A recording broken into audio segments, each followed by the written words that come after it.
Hello, everyone, and welcome back to the Fantasy Football Universe. I am Aaron St. Denis at FF Mad Scientist. I am in the middle somehow. I'm not sure how the hell that happened, but here we go. 50-50 chance. I am going to also introduce, I guess it's Jesse Moeller at JMoeller05. That means this guy is Jeremy Shulman at FF_Rebel. I like being in the middle. I can't guess wrong. I just don't commit to a name and I point. Awesome. Hello, everyone, and welcome in. Today, we're here for 4 players who will lead you to a fantasy title. That's 4 guys that we've picked out that were significantly higher on than ECR. We did a fun little experiment here. Jesse pointed out that if we go to our ECR, our rankings, and we do reports versus ECR, we can see how insanely fucking high we are on some of these guys, or insanely low. I know when we submit our rankings for the expert platform, what is it when I know if you're significantly off on one of your rankings, they'll send you a notification. But what do you think it is? What is it, 25, like plus or minus 25? I don't remember. Do you? Anybody? Well, this is my first year doing it, so I cannot speak to that. But yeah, probably. When you update them, like if I have CD Lamb at 1, if I move CD Lamb down to 95 and hit publish, I'll get a notification that says, you're 94 below consensus on CD Lamb. What the fuck? Would you like to edit this? So I don't know what the threshold is, but I guess we're going to find out here. So we've checked out some of the guys we are way higher on. We will start off SC. SC's not here, so I'm going to bring his up if I can find his comment. He went with Pittsburgh, I think, starting running back. Could be RB2. Oh, yeah. I think that's probably – he must believe in him. That's why he's higher. So – Najee Harris at RB23, overall 68, too low. The guy got an offensive coordinator that loves – so this is a anti-Matt Canada argument here. Coordinator that loves to run the ball, and Najee is yet to see a season under 1,000 yards. People fear Jalen Warren will eat. That's funny how it split the word eat into eat. Okay.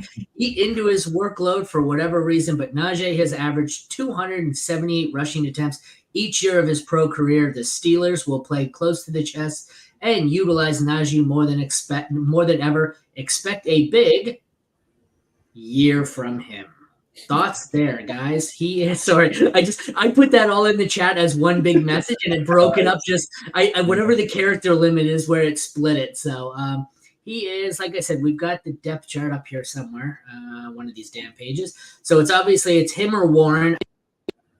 This is a case of you just pick your guy. If you believe Warren's the guy, you're going to be way higher than ECR. If you believe in Najee Harris, you're going to be way higher on him. I think most of us are just kind of hedging their bets and saying this is going to be, 60-40 one way. I don't really know. Does anybody really feel this is going to end up being a 75-25 for anyone? No, I think Harris is too good for that to ever happen. Like that, Warren's too good for that. I don't know. I don't see a ceiling for either guy. I think they're very good floor plays. So either one of them, whichever one you're talking about. Like if you need a solid RB3, I think that's the ideal play. Or if you're going 0 RB, I think they're a solid RB2 on your team. Because I do question the upside. Are you going to get more than flex points from either one of these guys? But I also think the floor is right there too. So I think it's just a guy you can set and forget it. You're going to get between 10 and 12 points at a minimum and just dominate elsewhere. Yeah, totally agree. And no, I don't think it's 64. I don't think it's 75-25, but it'll be right there. I think Najee's the 1A. He's the hammer. He's the guy who they don't care if they run him into the ground. This is like a Zeke, Tony Pollard from a few years ago. But I think Warren's a little bit better and Najee's a little bit worse. So they'll be closer to a 50-50 split than those guys were. Does everyone fall on the Najee side here? Because I know last year, all season, I was all in on Jalen Warren, and it was like, oh, Warren's slowly taking over. And then halfway through the season, it was like, oh, Warren kind of took over, and then it was like, maybe he was. It was a Tony Pollard situation where once he slowly took over, he wasn't that good, and Najee slowly crept back into it, and that's when I flipped back to Najee. So does everyone here have Najee as the one? Even if it's a 60-40 split, are you in on Najee over Warren? Sorry, I forgot his name. Yeah, the one caveat I'll say is Arthur Smith does Arthur Smith stuff all the time. He featured Cordero Patterson and gave him an RB1 season a couple years ago. So theoretically, I think there's a little bit more range of outcomes. But yeah, they just trust Najee to get stuff done But like Warren's the more explosive guy. He's just a better overall running back. Like if you look at any metrics, he always pops off better than Najee. But for some reason, Pittsburgh trusts that first round draft capital, and then like he's gonna likely lead the team in touches and targets. Yeah, I mean Are Cordero you- Patterson now in Pittsburgh, but he's a couple years older now than that season 2 years ago. So I really think it's just Najee and Warren. Patterson will work in if he has to, but if he does, get significant touches, I think that's just a problem for Pittsburgh, and I think they know that. Are you insinuating that the head coach who let Tyler Algier cut into Bijan Robinson's touches could do stupid things with his backfield? Is that what you're insinuating here? That's why I'm getting blurred out by my camera. It's like you're being an idiot. Yeah, we're gonna talk about that. It's so hard to predict what Arthur Smith's gonna do. He likes to get a little funky with his play designs and stuff like that. But he's a good OC. Like he knows how to design a solid offense. So he's gonna feature those two guys. So like I really don't have a hot take on either one of the two. It's just like I like both of them. Awesome. Yep. And Atlanta had the 4th highest run percentage in the league last year. Who had the 5th highest run percentage is Pittsburgh. So, we're not really changing much. We know Tomlin likes his offenses like he likes his coffee. I don't know, bland and, Oh, Jesus Christ. You had me scared for a second. You really had me scared where you were going with that one for a second. Holy fuck, Jeremy. Continue. Sorry. Anytime I hear one of those, I like my coffee. Like I'm going, please. I don't know where this is going. Holy shit! Continue. Sorry. And the point is that Najee's just going to run a ton. Warren's going to run a ton too. They're going to run as much as they can handle it. They're certainly not going to lean on Russ or Fields or whoever to be chucking the ball downfield, 40 times a game. I'm trying to find both of them in ECR here. What did SC say they were? Fucking the Steelers guys are buried. Okay, so Najee is 69 overall. Warren is way further down. Further. Yeah, he's 86. What? Okay, did I skip it? Oh, he is 86. I'm illiterate. My bad. So 69 to 86, and Jesse can read. I can't. So, does the cost difference, like, would you rather take Najee at 69 instead of waiting on Jalen Warren at 86? And are you considering handcuffing them? Like, what are your thoughts there? I mean, it's all opportunity costs. So, like, personally, if I'm going to do them, I'll just take Warren because he's cheaper and he gets the targets. And if you, like, look at, like, yards per route run, he was, like, 1.3. Najee was 0.7. Like, he was atrocious as running back compared to, like, how efficient Warren is. He's just overall explosive back. But yeah, like the thing that we're talking about is the touches. Like we know Najee's going to be involved in the offense. So he's likely the goal line guy. He gets those high impact touches where Warren gets the passing volume and that fun stuff. It's just with Russ and how they're changing their offense, I don't know how much that affects them. So I'm just a little bit worried on Warren's usage a little bit more than I am Najee's. So that's just kind of where it comes down to. So I guess slightly into Najee, but yeah, if we're getting him multiple rounds cheaper, I'll take Warren. Yeah, but the thing is with Najee, he's played 3 years, never missed a game. He's always good for at least 250 touches, for at least 1,000 yards, and at least 7 touchdowns on the ground. So you've got a locked in mid to late RB2 there, with the upside of potentially Arthur Smith unlocking this offense from whatever Matt Canada was doing. And then, he could put the ball in the end zone a couple more times. We know their quarterback situation is upgraded from whatever Mason Rudolph, Duck Hodges, whoever the hell was in there for a couple of games last year. So, it's a slight upgrade, but we could be talking about, 10, 11 touchdowns on the ground for Najee. And maybe, let's say with the targets, maybe 1,400 total yards, 1,500 total yards potentially. Trying to find 1 sec. Sorry, Najee, where he's going. He's going as RB 23 overall currently.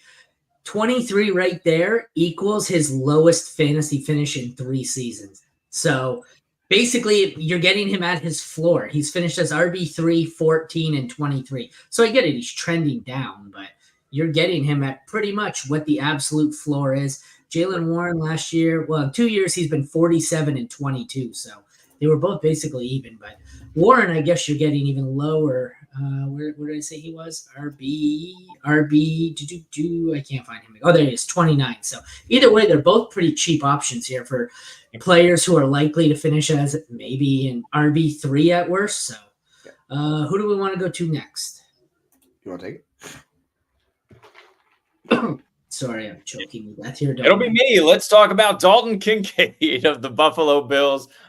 He's a guy that I'm super high on, simply because all of these other tight ends are going off the board crazy early. Kincaid is probably one of them, but he's kind of the cheaper in that tier that I want to see, for tight end. And so if you're telling me that I can get Kincaid right now in the 5th, 6th round, maybe even the 7th round, I think that's supreme value. And for a guy who is likely to be the number 1 target on his team, I think there's just insane upside there right now. And when you compare him to guys like Kyle Pitts, Trey McBride, in some cases, Andrews or Kelsey, all of these guys are kind of Evan Ingram, even all these guys are kind of going off the board around the same time. But yeah, if that's the value, I want the guy who's the cheapest, who's going to be, potentially the number 1 target on his team for the best. Oh, did I choose Pitts? Yes, you did. You switched to Pitts before the show, but it's all right. We're going to run with Kincaid now. Let's go with Kincaid. You originally said Kincaid, and that's who you wanted to go with, and then you're like, oh, okay, there's not a big enough ADP gap, so you pivoted to Pitts, but we're going to pivot back to Kincaid. Also, Kyle Pitts. Yeah, I mean, you can combine it into one player because they're both going in a range where Love it. they're potential tight end ones. Like, they have the ability to be the tight end one in the season, and they're going well below Laporta, Kelsey, Andrews, all those guys. So yeah, like I love this. I'm all aboard. Let's go, baby. I would not trade either of these to get Kincaid. I like Kincaid. I think there's potential, but these two are not even close to Kincaid for me. They're pretty close, I think. Look, Jared Goff isn't a world beater. He's like a plus game manager where you can get the ball downfield. He can do what needs to be done, and he's evolving as a quarterback, and that's great. Kyler Murray is running more. He's known as a runner more than a passer, but certainly more than capable passer. Josh Allen is the unicorn here. He's got the arm talent. He's developed the accuracy. He is a threat on the ground. And when you're talking about the number 1 target for all of these guys, I don't think McBride is. I know Laporta isn't. I think Kincaid might be this year. So give me the number 1 target in an offense that I view as equal in terms of those 3. Do you own Laporta or McBride in any leagues that I own Kincaid? No, if that's the case, I'm going to send you Kincaid for either one of those instances. Give me a massive plus on top, and we'll have a deal, baby. Oh no, that wasn't the question. There was no massive plus on it. That's not what he said. He never said a massive plus on top, and we're good. Hey, I play market value. I play market value. Come on. Yeah, suddenly it became send me Kincaid and Marvin Harrison Jr. for McBride all of a sudden. That question changed quickly. That changed quickly. Holy shit. It's a lot tougher to redraft, right? Because you're going to have to, like, how we talk about, like, Warren, like, that's a guy you would add probably to tier up if you're trying to do something like this because he's, like, a lower, in redraft, it's a little bit different. But, yeah, like, I obviously prefer McBride. McBride's my dude. But, like, if you're going to give me a plus on any one of these guys, I'll take whoever. Like, I don't care. I just think the redraft ADP makes no sense why Kincaid and Pitts are so significantly lower when they have the opportunity. Like, would anybody be shocked if they're a tight end one in the year? Like, I for sure would not be. So, like, those top 6 guys, like, I want any one of those top 6. And then it's kind of a cutoff. So, if you're getting the cheapest ones, hell yeah, like, I'm all aboard that trade. For me, the trade value isn't what I like on Kincaid. It's the thing that makes me like him more is looking where he falls in the ECR right now. So he's 76 overall in half PPR. 70, starting at 70, we have Rashee Rice. Then at 72, Tony Pollard. 75, Zamir White. 78, Raheem Mostert. 80, Javonte Williams. Like, I'm taking Kincaid over every single one of those. Like, I don't know how Kincaid at tight end 6, I don't know how he's going that low in that group with, like, RB 26. Like, no, thank you. I'll pass. I don't understand that. Why is he going so low? The difference is we're talking half PPR, so the running backs get a little bit of a boost. Like, I don't mind Mostert there in half PPR over Kincaid, but it really depends in tight end because I'm trying to think after Kincaid, it's probably Ingram. Kittle. No, I don't want Kittle. I think after Ingram, for me, it falls off a cliff, right? So with Kincaid, you're getting a guy who's younger, a guy with potential upside. We know what Ingram is. He hit his ceiling last year. We hope he replicates those numbers. But yeah, with Kincaid, the only way he has to go is up. He's kind of that untapped potential there that we can see just absolutely breaking out this year. So I'll take the shot on the upside there. Where do you have him ranked among your tight ends in redraft, and who's above him? I have him fifth. Fifth behind Laporta, Kelsey, Andrews, McBride. Yeah, he's fifth as well. I have Andrews sixth and Kyle Pitts fourth. Oh, now we see why you pivoted to Pitts. I have Pitts at ninth. Where do you got him, Jesse? Oh, ninth? Terrible. Oh, I just threw it in my mouth. Good Lord. No, Kincaid, I have fourth, right behind Andrews, but they're like back to back. So it's McBride, Kelsey, Laporta, Andrews, Kincaid, and then I have Pitts above Njoku and then Ingram. So like it's Njoku and Ingram next guys with 7 and 8. Well, Kyle Pitts really quickly. He's just going to catch a ton of touchdowns. Kirk Cousins is he's a plus Jared Goff at this point in his career, maybe at every point in his career. I'm not worried about an Achilles for a guy who's just going to sit back there and throw the ball short to intermediate routes. I think Drake London works well on in-breaking routes. I think Kyle Pitts is going to work the seam, do his little bubble screens or whatever they got set up. And I think the guys that they brought in, like Rondale Moore, Darnell Mooney, are guys who are good enough to take away coverage, but not good enough to actually command targets. So you got Bijan in the mix, but otherwise it's just those two guys and nobody else. So Kyle Pitts, I think, to the moon as a tight end. Tight end 4, I think is great. I wouldn't be surprised if I move him up to tight end 3 before the season starts. Moving on, we will take care of my guy here. I have Deontay Johnson. I wanted to say Pittsburgh Steelers, but it's not. It's the Carolina Panthers. He is going 83rd overall as wide receiver 39. I got him in the 11th round of a draft about an hour ago. It's lovely. He's so buried on ECR, buried in the rankings on Sleeper that I completely forget he's even in there. And then I keep scrolling and I'm like, shit, Deontay Johnson's in here. Like, what do you guys think here? I look at the team. There's not a whole lot to, beat him out here. I think he's pretty easily the one for me. What do you guys think? Yeah. Who's the competition? The rookie Xavier Legette with a terrible profile. Jatavian Sanders, a tight end. The ghost of Jonathan Mingo. Like, get the fuck out of here. It's Deontay Johnson's job. No one else is going to come near them. I do worry what the ceiling is. Like, but if it's PPR, like, you're getting the targets, doesn't really matter. With Bryce Young, you seem to see improvement. But yeah, like, I love Deontay. I think he's very good and he's going to set up very well to get as many targets as he can possibly handle. Yeah, and clearly the one. I think maybe you might see a little bit of some sort of target competition from Adam Thielen, who was sucking up as many targets as he could handle last year until that kind of fell off a cliff toward the end of the season. That speaks probably to his age. So Deontay, kind of the most able-bodied, good receiver on the team by a long shot. But yeah, I wouldn't be surprised if it's Deontay with Adam Thielen 2 in target volume by the end of the season and well above everybody else on that team. Hard to run routes, though, with your Walker tipping over in front of you.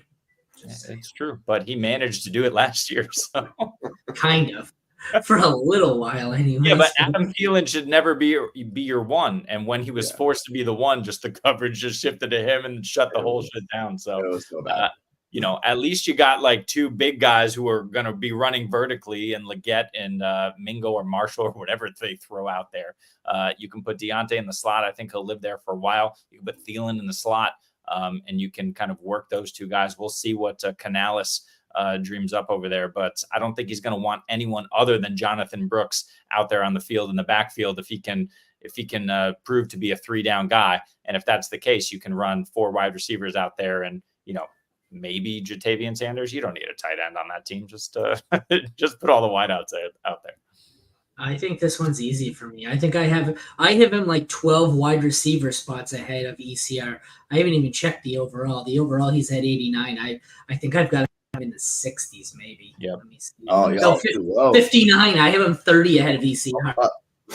Yeah. I guess I'm the highest guy on Deontay, which is actually kind of funny. I didn't pick him. Where you got him? I have him 47th. So nice. Yeah, we're all aboard Deontay. He's right next to my other guy who we'll talk about in a second. But yeah, like it's wheels up. Like, why did you not like Deontay this year?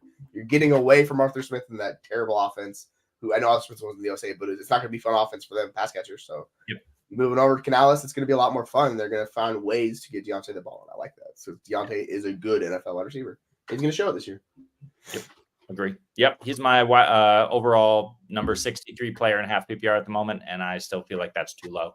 Wide receiver 31 feels like I want to get him in that borderline wide receiver 2 range. Yeah, like we were doing drafts on sleeper. Deontay's so low. I That's completely forgot about when we did the draft the other day. I was like, oh, this way I'm like, oh man, there he is.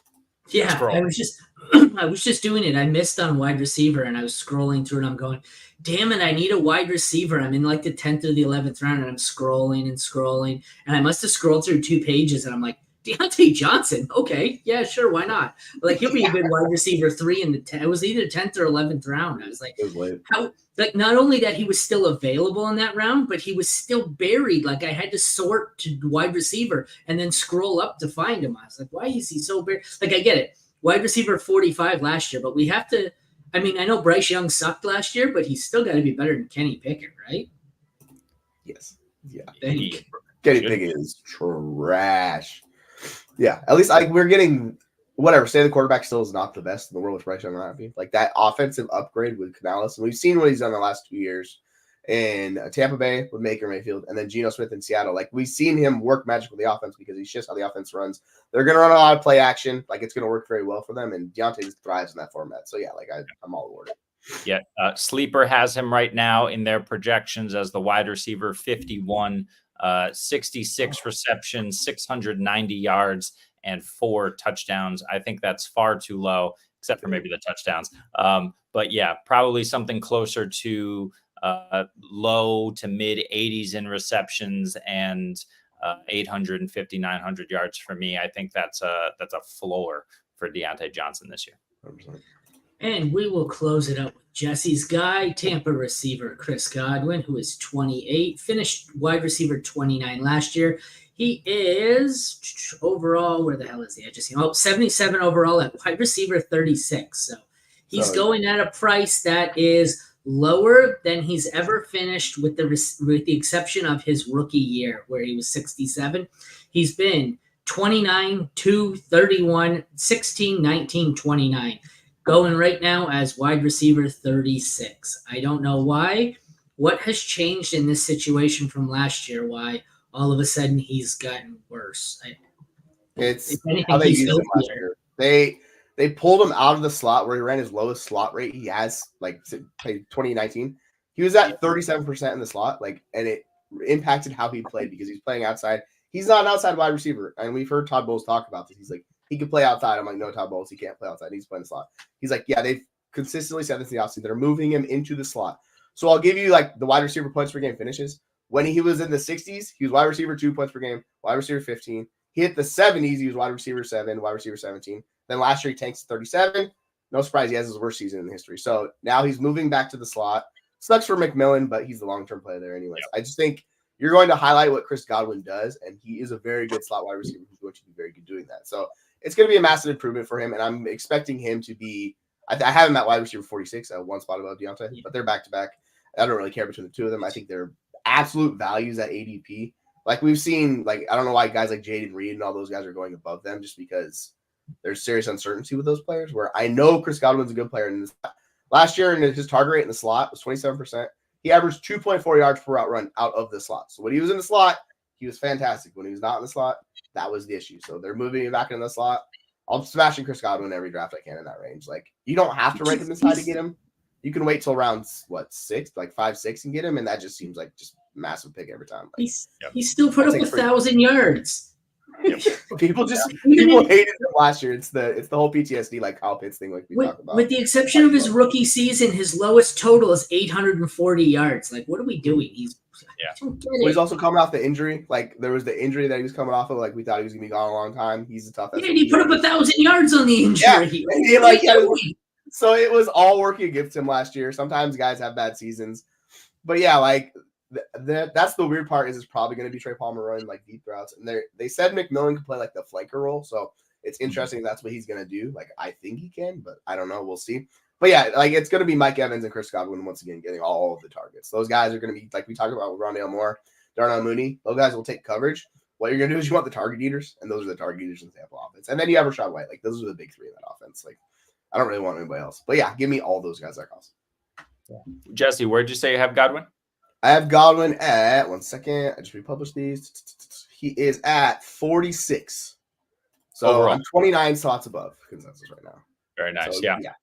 Yeah, I agree with everything you said, other than besmirching Jaden Reed. But yeah, who I do have one spot above Godwin in my rankings. But yeah, Chris Godwin is going to eat completely if he's back in the slot. I mean, what changed from last year? It's the fact that Dave Canales is gone and Liam Cohen is in. But Liam Cohen is a Sean McVay guy, right? He was in Kentucky last year. He spent a couple different stints with both the Rams and with the Wildcats. Now he's fully entrenched here in Tampa. We're going to see how it looks. But by all indications, especially if you're putting Godwin in the slot, that's just going to be a safety blanket for Baker, like you were mentioning. Godwin, I think, had 130 targets last year. So 100, he's averaging at least 130 targets per season in the last 3 seasons. Like, what's the issue here? Like, yeah, Baker isn't Tom Brady, I understand. But at the same time, he's going to be the guy that you're looking for. Evans proved last year that he was more the down the field threat. And if you can get Godwin to get back into that earlier role, like we've been talking about, I mean, I think Cohen can exploit it. And the good thing that they have in their favor, unlike a year, especially 2 years ago, is that Tampa defense is getting worse, like significantly much worse. So they're going to have to throw the ball.